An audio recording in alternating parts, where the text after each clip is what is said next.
इसकी शक्ति का अनुमान ना तो किसी देवता को है और ना ही किसी दैत्य को। इसकी धार साक्षात काल है।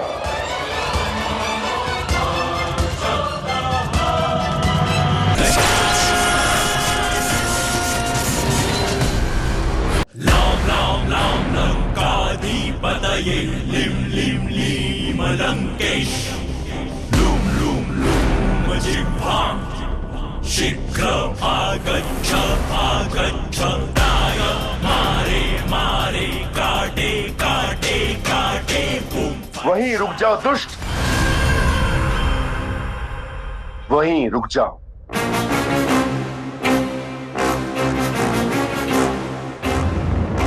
यहां तुम जैसे अधर्मियों के लिए कोई स्थान नहीं है।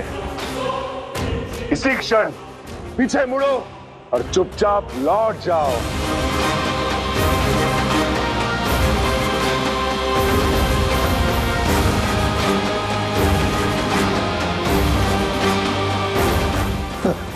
क्या पीछे मुड़ जाऊं और वापस लौट जाऊं? ओ मंद बुद्धि बैल, तुम बड़े विनोदी हो। तुमने एक ही क्षण में मेरा सारा क्रोध हर लिया, परंतु स्मरण रहे, उपहास की क्षमा मिल सकती है किंतु उदंडता की कदापि नहीं, कदापि नहीं, कदापि नहीं।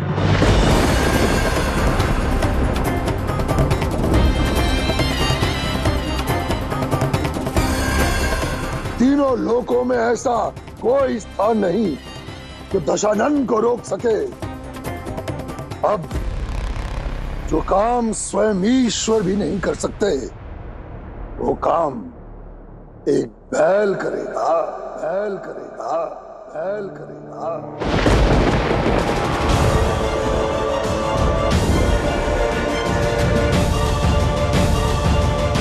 इस बैल में धर्म की शक्ति भी है और अपने इष्ट की भक्ति है। मैं तुम्हें इस पुण्य भूमि के भीतर नहीं जाने दूंगा।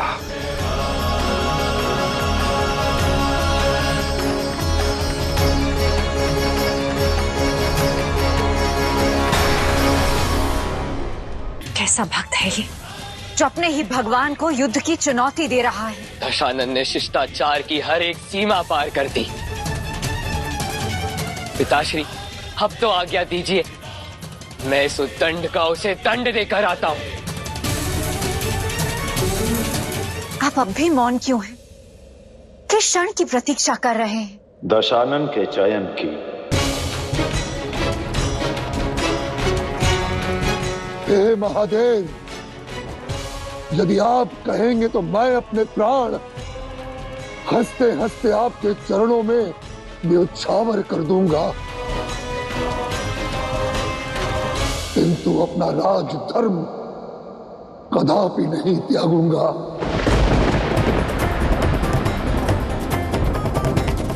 कृपया मेरा निवेदन स्वीकार कीजिए महादेव।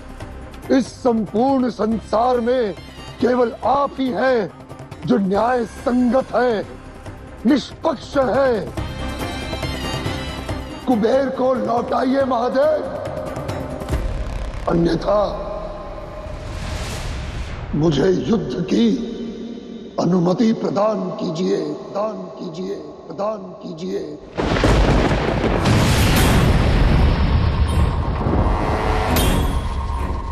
नहीं। तथास्तु, तथास्तु, तथास्तु।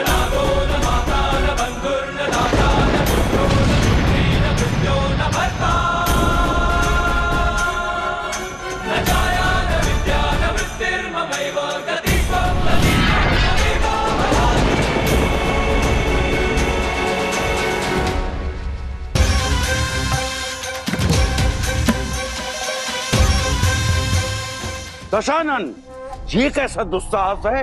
रुक जाइए नाना श्री, बीच में मत पड़िए। इस दाव पर मेरा अधिकार है। हे महादेव, यदि आप मेरे समक्ष नहीं आए तो मैं इसी क्षण आपको और आपके कैलाश को अपने साथ लंका ले जाऊंगा, लंका ले जाऊंगा, लंका ले जाऊंगा।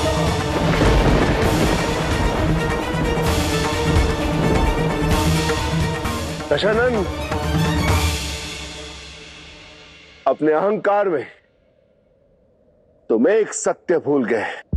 महादेव शक्ति से नहीं, भक्ति से मिलते हैं। संभवतः है महादेव मेरी परीक्षा ले रहे हैं। वे देखना चाहते हैं कि शब्दों की भांति मेरी रक्त शिराओं में बल है भी या नहीं। मैं उन्हें लंका ले जा भी सकता हूं या नहीं।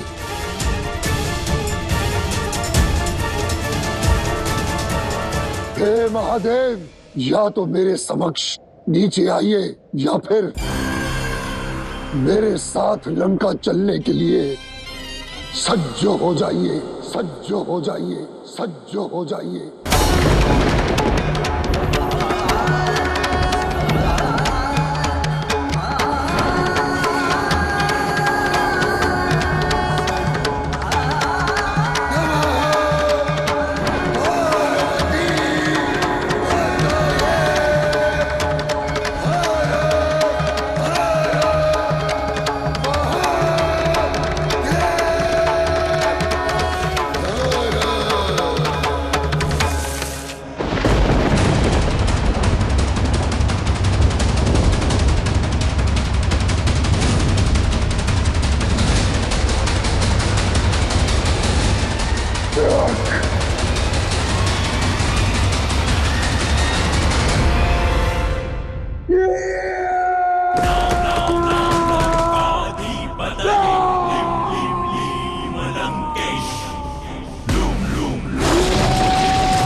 ये केवल अस्त्र नहीं है दशानन, एकमेव द्वितीयम है।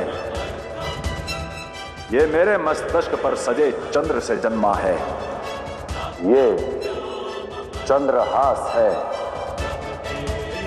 इसकी शक्ति का अनुमान ना तो किसी देवता को है और ना ही किसी दैत्य को। इसकी धार साक्षात काल है।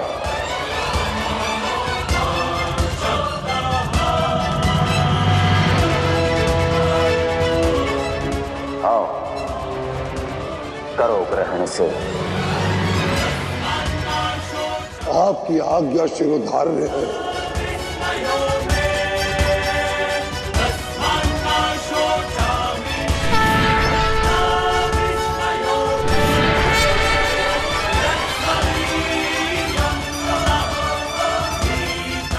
ओम नमः शिवाय।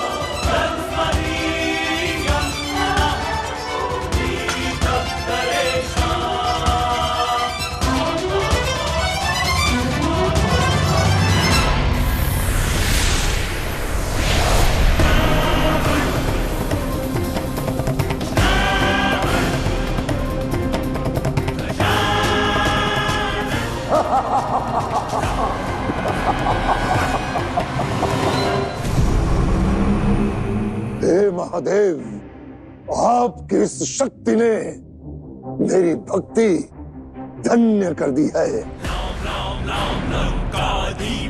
अब आपके इस उपहार से मैं समूची असुर जाति का उद्धार करूंगा।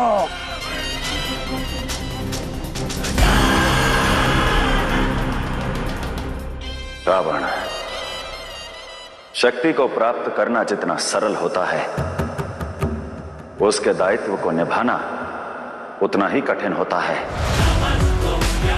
लंकापति हो तुम, अलकापुरी के विजेता हो तुम, और अब चंद्रहास के अद्वितीय शक्ति के स्वामी भी बन चुके हो।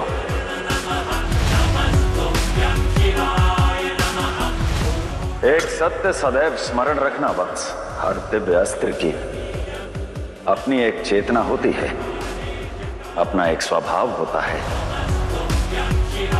और चंद्रहास का स्वभाव न्याय प्रिय है।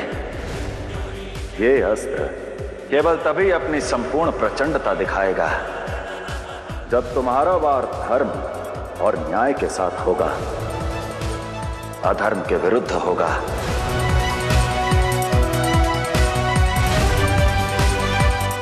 इसलिए जिस न्याय हेतु तुमने मुझसे इस अस्त्र को प्राप्त किया है, सदैव उसी न्याय के पथ पर आगे बढ़ना। रावण, तुमने जिस तांडव स्तोत्र का पाठ किया केवल एक स्त्रोत नहीं, बल्कि तुम्हारे हृदय का नाद था, तुम्हारी चेतना की पुकार था, तुम्हारी भक्ति का चरम भाव था, जो संपूर्ण कैलाश में, इस संपूर्ण संसार में गूंज उठा। जब तक तुम्हारे हृदय में शांति, भक्ति और न्याय की आसक्ति रहेगी, तब तक ये चंद्रहास तुम्हें अजय रखेगा।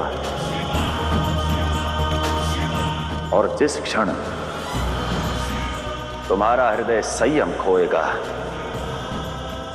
तुम्हारे मन मस्तिष्क पर क्रोध, अहंकार हावी हो जाएंगे, उसी क्षण ये दिव्य अस्त्र निर्बल हो जाएगा।